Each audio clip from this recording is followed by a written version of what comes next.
যে কুয়াটির জল এখনও স্বচ্ছ এবং এগুলো এখনও ব্যবহৃত হচ্ছে। সাধারণত সে সময়ে যতগুলো কুয়া নির্মিত হয়েছিল সে কুয়াগুলো এখন কিন্তু পরিত্যক্ত।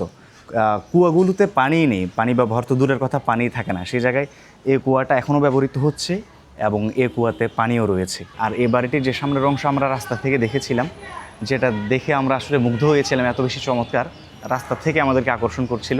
আমি এখন সেটার সামনেই দাঁড়িয়ে আছি। আসলে এসে খুঁজে পাচ্ছিলাম না, একজন বৌদিকে দেখলাম, তাকে জিজ্ঞেস করলাম, তিনি দেখিয়ে দিলেন। এই যে একদম উপরের একটি অংশ, খুব সুন্দর। তিনি আমার আদাবের কোনো জবাব না দিয়ে তিনি খুব রূঢ় চোখে আমার দিকে তাকালেন। এরপরে হুট করে আমার সাথে বেশ কর্কশ ভাষায় কথা বলতে শুরু করলেন।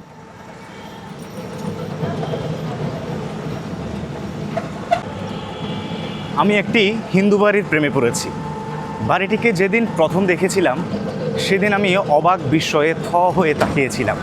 এত চমৎকার একটি বাড়ি, সেই হিন্দু বাড়িতেই যাচ্ছি। বাড়িটি আমার খুবই পরিচিত, মানে আমার এমনই মনে হয়, কিন্তু কখন আমি বাড়িটিতে প্রবেশও করিনি, এই বাড়ির কারো সাথে আমার কখনো পরিচয় ছিল না। আজ সেখানে যাচ্ছি, বাড়িটির ভেতরে প্রবেশ করব, ঘুরে দেখব, সে বাড়ির ইতিহাস সম্পর্কে জানবো, সে বাড়ি কে নির্মাণ করেছিলেন সেসব আপনাদেরকে জানাবো। চলুন যাওয়া যাক। শ্রী লালমোহনবাবুর এই বাড়িটি আমার অফিসে আসা যাওয়ার পথেই পড়ে, তাই বাস কিংবা রিকশায় যখনই চড়েছি, এদিক দিয়ে আমি গিয়েছি, সবসময় জানালা দিয়ে বা রিকশা থেকে মাথাটা উঁচু করে এই বাড়িটিকে এক পলক না দেখা পর্যন্ত আমার শান্তি লাগতো না। আজ অবশেষে বহু প্রতীক্ষার পর সময় এসেছে আমার এই বাড়িটিতে প্রবেশ করার এবং স্বতঃস্ফূর্ত হৃদয়ে এই বাড়িটিকে আলিঙ্গন করার।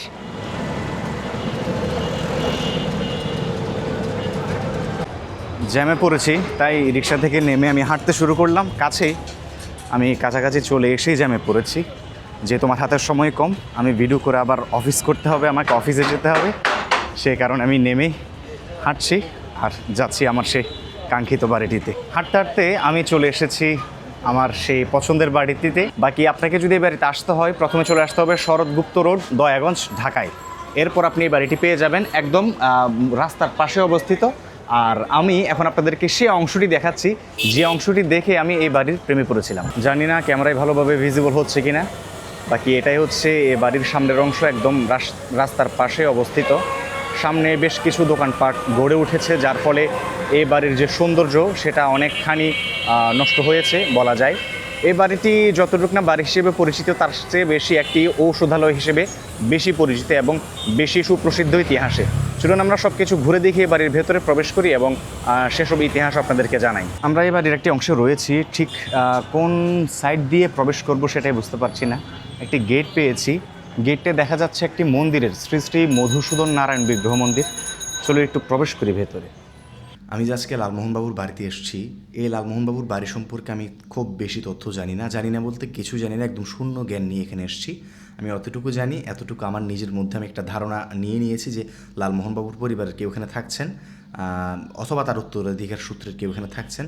তারা শক্তি ঔষধালয় সেটা পরিচালনা করছেন এখান থেকে। আমার এই চিন্তা এবং এই ইতিবাচক ধারণা নিয়ে আমি আজকে এখানে এসেছি। আমি যখন গেট দিয়ে প্রবেশ করতে যাব, একজন ব্যক্তি ভেতর থেকে বেরোচ্ছিলেন। আমি তাকে শ্রদ্ধার সাথে আদাব বললাম, যেহেতু হিন্দু সম্প্রদায়ের লোকজন এখানে থাকছেন, আমি এটাই ভাবছি তিনি হিন্দু সম্প্রদায়েরই। তিনি আমার আদাবের কোনো জবাব না দিয়ে তিনি খুব রূঢ় চোখে আমার দিকে তাকালেন। এরপরে হুট করে আমার সাথে বেশ কর্কশ ভাষায় কথা বলতে শুরু করলেন। আপনি কে, কেন এসেছেন, কী করবেন, কী কারণে আপনি এখানে এসেছেন, আপনি তো ভেতরে প্রবেশ করতে পারবেন না, এমন ভাষায় কথাবার্তা বলতে শুরু করলেন। আমার তখন বেশ ভেতরে একটু খটকা লাগলো আর কি, যে যারা উত্তরাধিকার যারা এগুলোর প্রকৃত মালিক, তারা তো এভাবে কথা বলার কথা না। যারা সাধারণত দখলবাজ, হ্যাঁ, তারা এভাবে কথা বলে। কারণ আমার অভিজ্ঞতা আছে রূপলাল হাউস নিয়ে। আমি যখন সেখানেও ভিডিও করতে গিয়েছিলাম, এভাবে আমি একটা খুব তিক্ত পরিস্থিতির সৃষ্টি হয়েছিল। সেখানে আমি খুব খারাপ কিছু ফেস করছিলাম, আমি তাও ভিডিও করে নিয়ে এসেছিলাম। তো তার মুখ থেকে এসব কথা শোনার পর আমার ভেতরে আরও বেশি আকাঙ্ক্ষা কাজ করছে, চাহিদা কাজ করছে, আমি ভেতরে প্রবেশ করবো এবং ভিডিও করব। এরপর তিনি আমাকে বেশ খানিকক্ষণ তিতো কথা শুনিয়ে চলে গেলেন। ভাবছিলেন যে আমি হয়তো চলে যাব, কিন্তু তিনি চলে যাওয়ার পর আমি ভেতরে প্রবেশ করলাম এবং বেশ কিছু ফুটেজ নিয়েছি। চলেন এগুলো আপনাদেরকে দেখাই। খুব অনিশ্চয়তা নিয়ে আমি ভেতরে প্রবেশ করেছি। আসলে এখানে ঢোকার পর অনেকগুলো ছোট ছোট ঘর দেখতে পাচ্ছি বিভিন্ন জায়গায় বিক্ষিপ্তভাবে। আর এই যে পেছনে একটি মন্দির দেখা যাচ্ছে, খুবই প্রাচীন একটা মন্দির, নাম হচ্ছে স্মৃতি মন্দির এমন কিছু একটা, খুব সুন্দর। আর এই বাড়িটির যে সামনের অংশ আমরা রাস্তা থেকে দেখেছিলাম, যেটা দেখে আমরা আসলে মুগ্ধ হয়েছিলাম, এত বেশি চমৎকার, রাস্তা থেকে আমাদেরকে আকর্ষণ করছিল। আমি এখন সেটার সামনে দাঁড়িয়ে আছি। আমি আসলে এসে খুঁজে পাচ্ছিলাম না, একজন বৌদিকে দেখলাম, তাকে জিজ্ঞেস করলাম, তিনি দেখিয়ে দিলেন। এই যে একদম উপরের একটি অংশ, খুব সুন্দর চমৎকার একটি বাড়ি। ঢাকার জুবিলি স্কুলের শিক্ষক মথুরামোহন চক্রবর্তী একবার গুরুতর অসুস্থ হয়ে পড়েন। যখন সাধারণ চিকিৎসায় কোনো ফল মিলছিল না, তখন তিনি মহাপুরুষ শ্রী শ্রী লোকনাথ ব্রহ্মচারীর শরণাপন্ন হন। বলা হয়, লোকনাথ ব্রহ্মচারীর আশীর্বাদ ও কৃপায় মথুরামোহন অবিশ্বাস্যভাবে সুস্থ হয়ে ওঠেন। সুস্থ হওয়ার পর ব্রহ্মচারী তাকে নির্দেশ দেন আয়ুর্বেদ শাস্ত্র চর্চা করার জন্য। গুরুর সেই আদেশ শিরোধার্য করে মথুরামোহন শুরু করেন ভেষজ ওষুধের সাধনা, যার ফলে 1901 সালে জন্ম হয় উপমহাদেশের বিখ্যাত প্রতিষ্ঠান শক্তি ঔষধালয়ের। শক্তি ঔষধালয়ের শুরুতে প্রধান দুটি ঔষধ ছিল চ্যবনপ্রাশ ও স্বর্ণসিন্দুর। মথুরামোহন বাবু এই প্রতিষ্ঠানের আয়ের অর্ধেক দিয়ে জীবিকা নির্বাহ করতেন এবং বাকি অর্ধেক মানব কল্যাণে ব্যয় করতেন।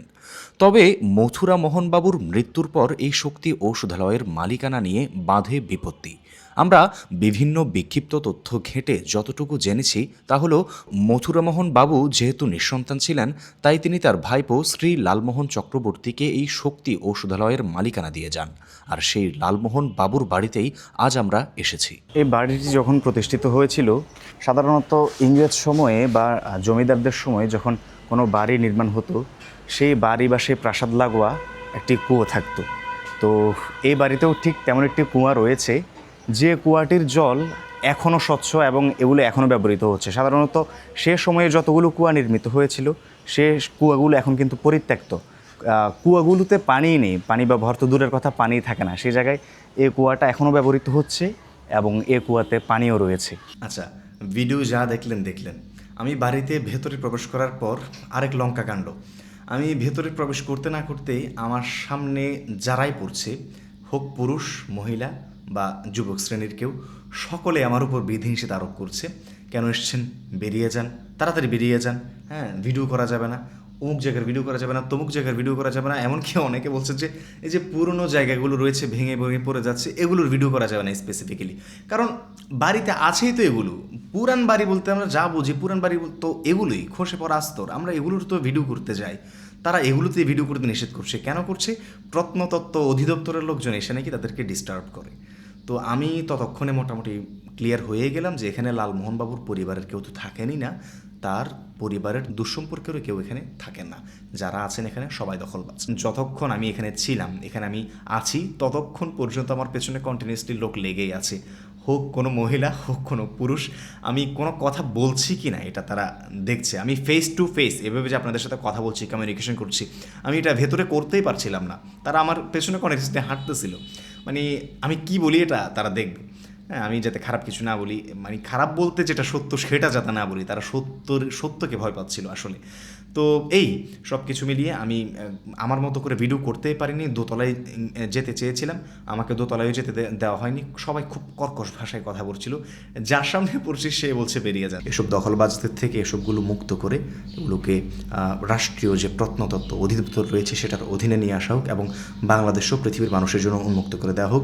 সবাই টিকিট কেটে এগুলো দেখতে যাবে এবং এই বাড়িগুলো, এই স্থাপনাগুলো, এই ভবনগুলো বাংলাদেশের অর্থনীতিতে নতুন মাত্রা যোগ করবে। আমরা এটাই প্রত্যাশা করছি। ভবনে প্রবেশের পর থেকে একদম গলি থেকে শুরু করে সর্বশেষ পর্যন্ত আমার পেছন লোকজন লেগে আছেন। আমি কি বলতে চাচ্ছি, কি ভিডিও করছি সেসব বারবার জিজ্ঞেস করছেন, এটা করতে নিষেধ করছেন, সেটা করতে নিষেধ করছেন। আমি আমার মতো করে যে ভিডিও করা সেটা আমি করতেই পারিনি।